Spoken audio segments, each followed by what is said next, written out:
Welcome to week 4 of the Free-motion Challenge Quilting Along. This week, we're going to be quilting elongated swirls.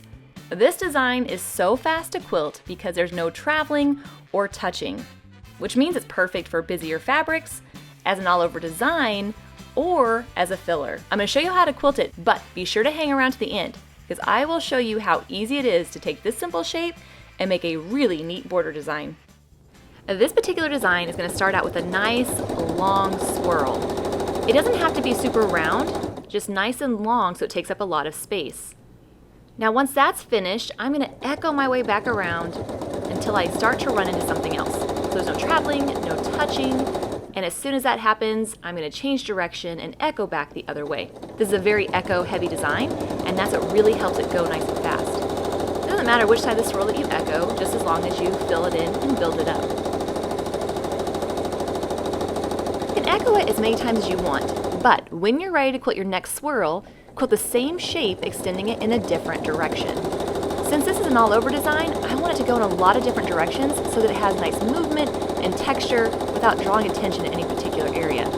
And then I'm going to echo, echo, echo like we've already seen. When it comes to this, or really any other quilting design, it's the spacing between the lines that determines how dense the quilting is. I prefer a 1/4 inch spacing because that means I can run my foot along that previously quilted line. However, if it was a busier fabric or I just need to get the quilting done pretty quick, I would spread it out to about 1/2 inch. But really, it's up to you. No matter how much spacing you want in between the lines, just try to keep that as consistent as possible. The trickiest thing about this design is you're going to end up with gaps in between the swirls. And it just so happens I have one right here.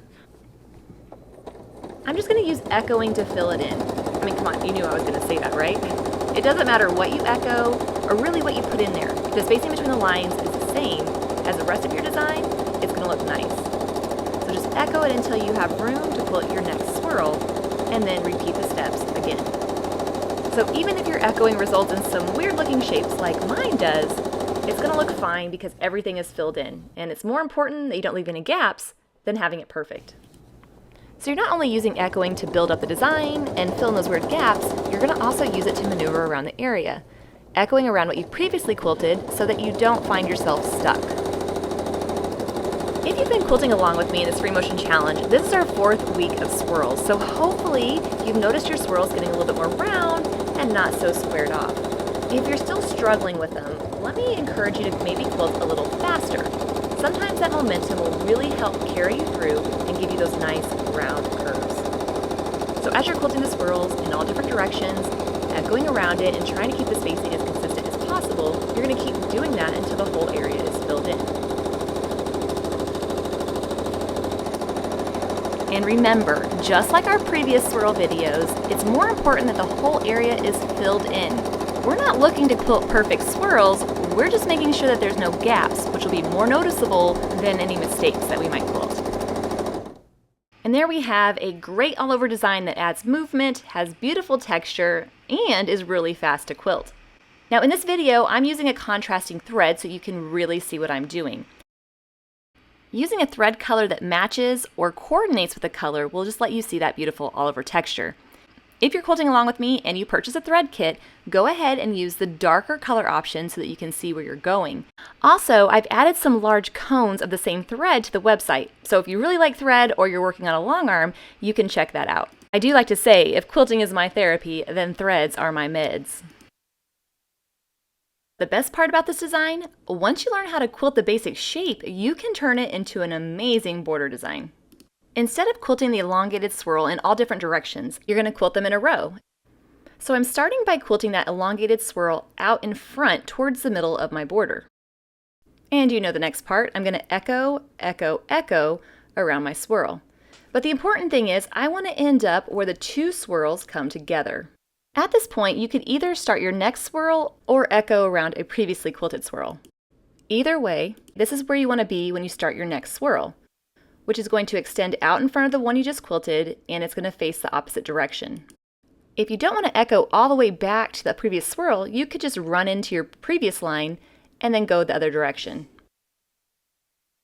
And keep on echoing until you get to the V, or the area where those two swirls come away from each other.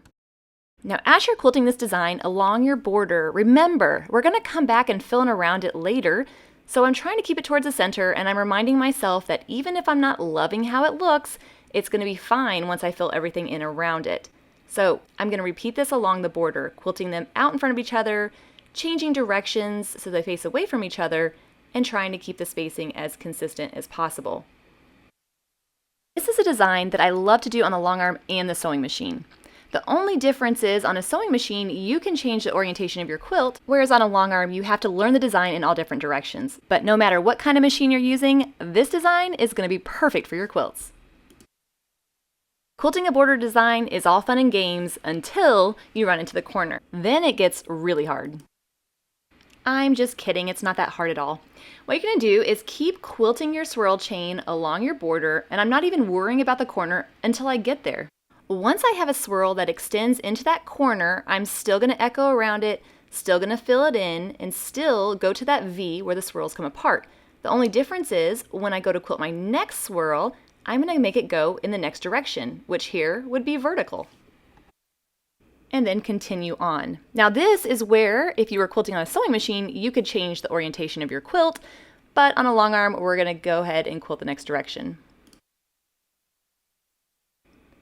And then keep on quilting those swirls until you either run out of space or run back into the line where you started.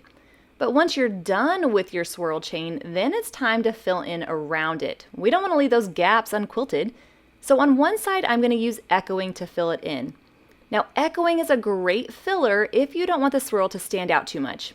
This is also going to help hide any mistakes and just give you a nice all-over texture.